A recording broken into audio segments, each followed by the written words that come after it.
कहा कि सबसे पहले हम, चूंकि चैप्टर का नाम है कार्बन तथा इसके यौगिक, अब कार्बन के बारे में सबसे पहला चीज़ आप याद रखो कि तत्व है। और तत्व में बच्चों अगर पूछेगा कि क्या है तो ये अधातु है। और इसके साथ साथ अगर आपसे पूछेगा इसकी परमाणु संख्या जो होती है ये क्या होती है तो आप कहोगे 6।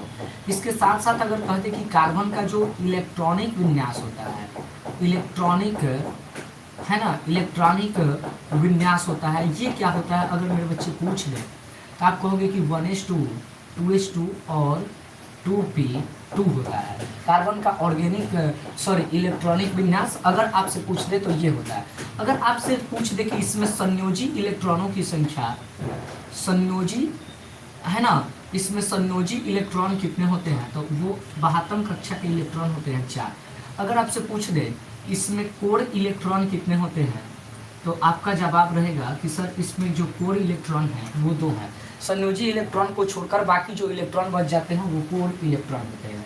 इसके साथ साथ अगर आपसे पूछ दे कि कार्बन की संयोजकता क्या होती है तो आप जवाब दोगे कि जो कार्बन की जो संयोजकता है वो 4 होती है। इसका मतलब ये हुआ कि कार्बन चतुर संयोजकता प्रदर्शित करती है ना।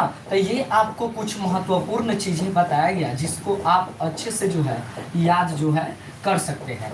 कार्बन एक तत्व है, तत्व में अधातु है, परमाणु संख्या 6 है, इलेक्ट्रॉनिक विन्यास 1s2 2s2 2p2 है और संयोजी इलेक्ट्रॉन की संख्या 4, कोर इलेक्ट्रॉन की संख्या 2 और इसकी संयोजकता जो होती है कितनी होती है 4 होती है। इसके साथ साथ जो इम्पोर्टेंट चीज़ है कि अगर पूछे कि भूपर्टी में जो कार्बन है भूपर्टी में वो कितना है तो 0.03%।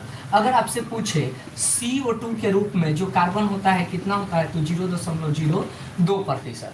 तो आपने इस तरीके से कार्बन के संक्षेप परिचय को देखा जिसमें बहुत इंपॉर्टेंट क्वेश्चन ऑब्जेक्टिव में जो है आपसे जो है बहुत अच्छे